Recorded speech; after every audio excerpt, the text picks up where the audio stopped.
I just saw Barbie, and it was fantastic. But Barbie has a weird history that nobody seems to be talking about.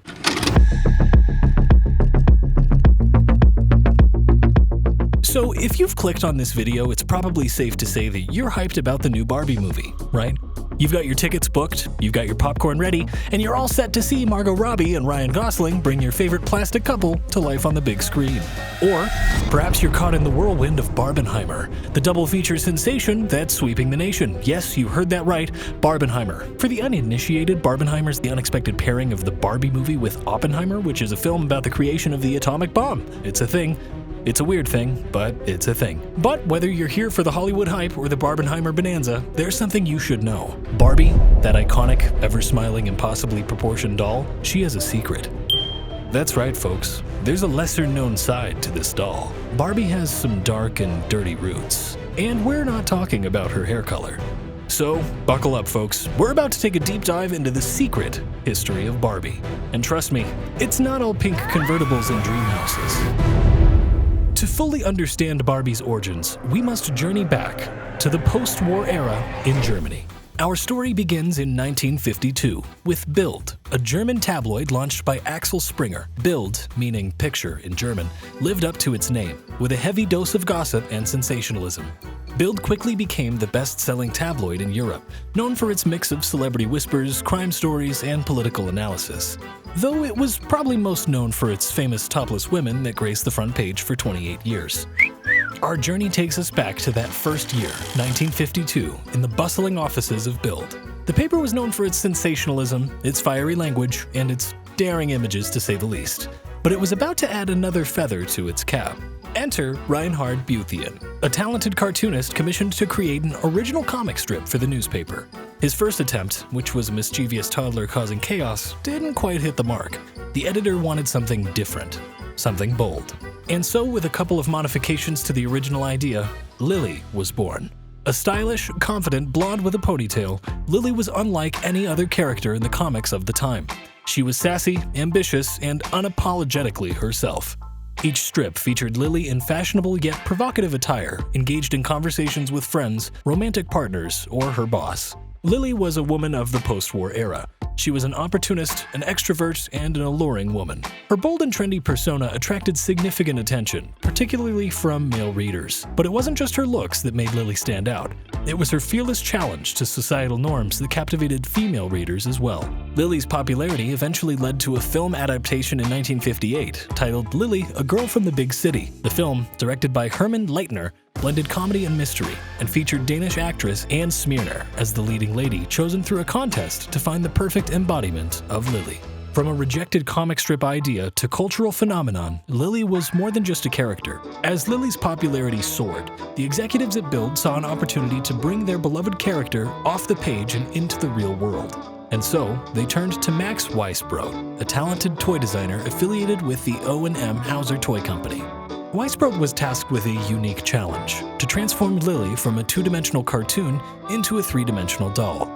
The result was the Bild Lily doll, launched in 1955. The doll was initially intended as a novelty or humorous gift for adult men. Standing approximately 7.5 inches tall and crafted from durable hard plastic, these dolls found their way onto car dashboards, desks, and bachelor pads of men all over Germany. But the appeal of the Lily doll extended beyond its target audience. Women and children were captivated by Lily's chic fashion choices and complementing accessories. Each outfit impeccably reflected the bold and contemporary persona of the character Lily in the comic strip. In a time of shifting social norms, the Bild Lily doll was a daring and modern icon. She was more than just a doll. She was a statement, a symbol of the changing roles and expectations of women in society. Before we continue, remember to hit the like button and subscribe to Pop Mythology for more tales from the pop culture time capsule like this one. Together, we'll keep uncovering the hidden stories behind our favorite icons. Meanwhile, across the Atlantic, a woman named Ruth Handler was making waves in the toy industry. Alongside her husband Elliot and business partner Harold Matt Matson, Ruth co-founded Mattel Creations in 1945. Ruth, in particular, played a pivotal role in the company's direction and success.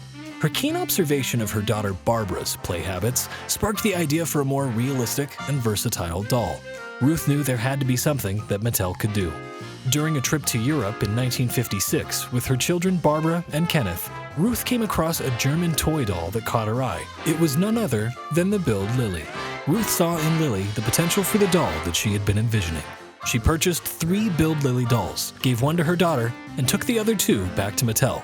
Back in the United States, Ruth set to work. She saw the Build Lily doll not just as a novelty item for adults, but a toy that could inspire and empower young girls. With the help of local inventor/designer Jack Ryan, Ruth began the process of redesigning the doll. The doll was given a new name after Handler's daughter Barbara. Barbie made her debut at the American International Toy Fair in New York City on March 9, 1959. Marketed as a teenage fashion model, Barbie was an instant success. With her stylish clothes and versatile play options, Barbie was the grown-up doll that Ruth had envisioned. Around 350,000 Barbie dolls were sold during the first year of that production. But success didn't come without its challenges. Mattel faced a lawsuit from the original Lily Build doll creators, who claimed that Barbie was just a direct takeoff and copy of the Build Lily. The case was settled out of court in 1963, and Mattel bought the rights to the Lily doll in 1964, ending production of the original. Barbie had officially, over time, taken over its predecessor. As Barbie's popularity soared, Mattel saw an opportunity to expand the Barbie universe. In 1961, they introduced Barbie's ultimate accessory, her boyfriend Ken. Named after Ruth's son, which is kind of weird, Ken was less boy next door and more mannequin in the men's department. Ken was the perfect complement to Barbie, with his own stylish outfits and a backstory that was, well, pretty much whatever you wanted it to be. Together, Barbie and Ken could go on any adventure, from a beach date to a dance party. And by dance party, we mean Barbie dancing while Ken awkwardly stood there. But Mattel didn't stop at giving Barbie a plastic bow.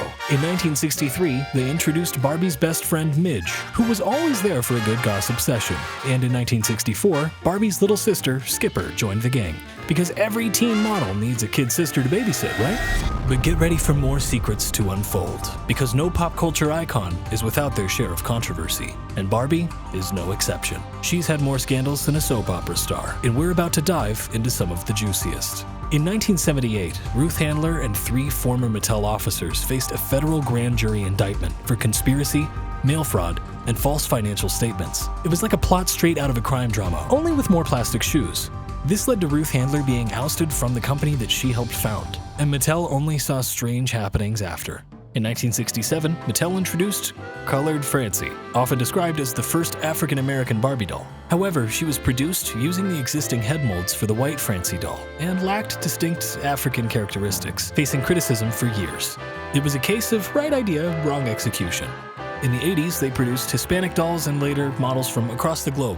It was a step in the right direction, but let's just say it took them a while to get the memo. In 1963, the Barbie Babysits series came under fire for a book titled How to Lose Weight that advised, don't eat. Nothing says role model like promoting unhealthy dieting habits to kids.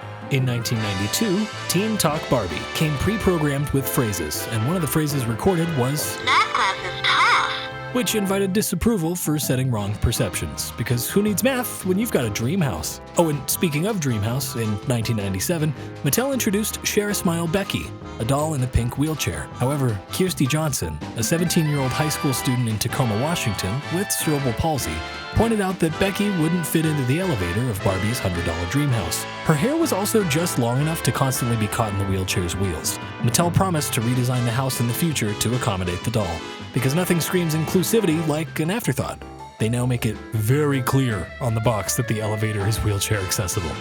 Also in 97, the Oreo Fun Barbie was recalled after it was found to be derogatory by the African American communities.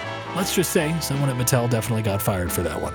So, where is Barbie now? Despite the controversies, Barbie has endured. She's navigated the choppy waters of public opinion with the grace of a plastic swan, and she's more diverse than ever. Mattel has learned a thing or two from their past mistakes, and they've made some significant changes to the Barbie line. In 2016, Mattel expanded the Barbie line to include 7 skin tones, 22 eye colors, and 24 hairstyles.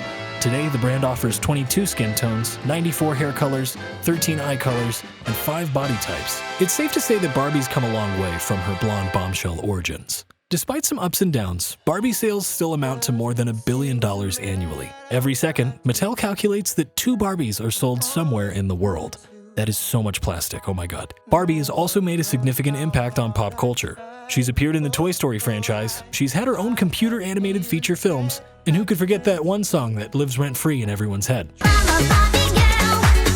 Let's also mention the countless books, apparel, cosmetics, and video games that bear her name. And that brings us basically up to this moment now, 2023, where Hollywood is gracing our eyeballs with the most live-action Barbie we've had to date. The Barbie film was way better than I imagined it would be, with writer-director Greta Gerwig creating engaging and remarkable characters throughout the entire film. Barbie and Ken were both more dimensional than I initially assumed, and I think that was a good thing. The actors are fully committing to their roles, which is good, as I think it's really Margot Robbie and Ryan Gosling as Ken and Barbie that elevate the film to a higher level. There was also like an opportunity for the movie to feel weird, but every single person brings so much energy that it kind of just works. There's a level of absurdity and dry existential humor that I am seeing in movies recently. Everything Everywhere All at Once is the other that immediately stands out to me, and I guess it's just really cool to see Hollywood moving away from the everything has to be a Marvel or Star Wars movie, and we're getting interesting and thought-provoking pieces of entertainment like this instead. So, what's next for Barbie? Well, if history's any indication, she's definitely not going anywhere anytime soon.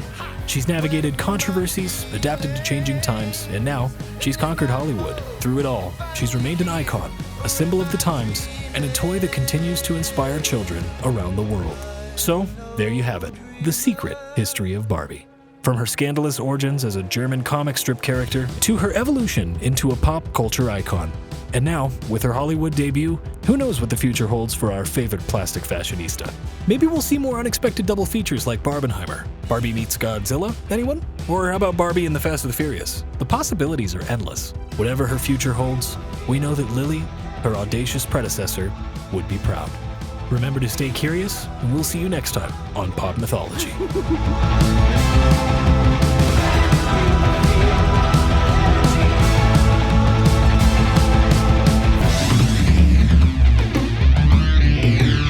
I'm